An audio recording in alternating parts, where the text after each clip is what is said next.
Bismillahirrahmanirrahim. Alhamdulillahi Rabbil Alamin. Wassalatu wassalamu ala rasulihil amin. Sayyidina wa habibina Muhammad wa ala alihi wa sahbihi ajma'in. Amma ba'd. Assalamualaikum warahmatullahi wabarakatuh. Ngayon mga kapatid, pag-uusapan natin ang pag-aayuno po sa araw ng Ashura.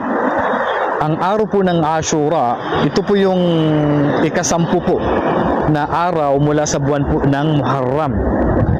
Alam niyo po, ang propeta sallallahu alaihi wasallam, pinag-ayunuhan niya ito. Pinag-ayunuhan ito ng propeta Muhammad sallallahu alaihi wasallam hanggat sinabi niya na kung mabubuhay pa siya sa susunod na taon, la asuman na tasya. Kung mabubuhay pa ako, sabi niya, sa susunod na taon na buwan ng Muharram, ay aayunuhan ko, sabi niya, ang ikasyam ng Ashura. Ano ba ang gantimpala dito? Unang-una, ang mga Hudyo, nagpa-fasting sila sa Ashura. Bakit? Kasi daw, iniligtas daw ng Allah si Musa alayhi salam sa araw at buwan na yan sa paglubog. Kasi nalubog si Firaun eh. Si Firaun, nung biniyak yung dagat, ay doon napadaan doon sina Musa alayhi salam kasama ng kanyang mga tao, mga kaum, at nung sumunod si Firaun ay nalubog sila sa araw na yan sa buwan ng Muharram, sa araw ng Ashura. Kaya naman ang mga Hudyo ay nakita ng propeta sallallahu alaihi wasallam na nagfa-fasting sila sa Medina at tinanong niya sila, bakit kayo nag-ayuno sa araw na to? Sabi nila, ito yung araw na iniligtas ng Allah si Musa alayhi salam mula kay Firaun. So ang sabi ng propeta sallallahu alaihi wasallam, bal nahnu ahaqqu bi Musa minkum. Bagkus kami ang mas may karapatan kay Musa na susunod sa kanya at mag-fasting sa araw na to.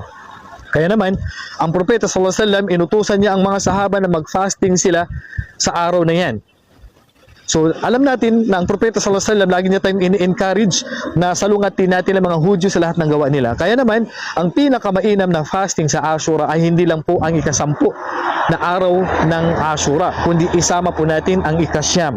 Kasi katulad po na nabanggit ko sa hadith, na ang propeta sallallahu alaihi wasallam, sabi niya, kung mabubuhay pa ako sa susunod na taon, ay isasama kong aayunuhan ko ang ikasyam ng Muharram. Ibig sabihin, Tasu'a at saka ng Ashura. Pinakamainam, sabi ng ating mga ulama, ay fastingan natin ng 9 at saka 10. Actually, ang ilan sa mga scholar natin, sabi nila, pwede mag-fasting na ikasampu lang na Muharram, pwede rin po mag-fasting ng 9 at saka 10 o 10 at saka 11 o kaya ay 9, 10, 11. So, apat lahat yon. Pero ang pinakamainam na fasting, sabi ng ating mga ulama, ay 9 at saka 10 lang kasi yan po ang may mga matitibay na katibayan.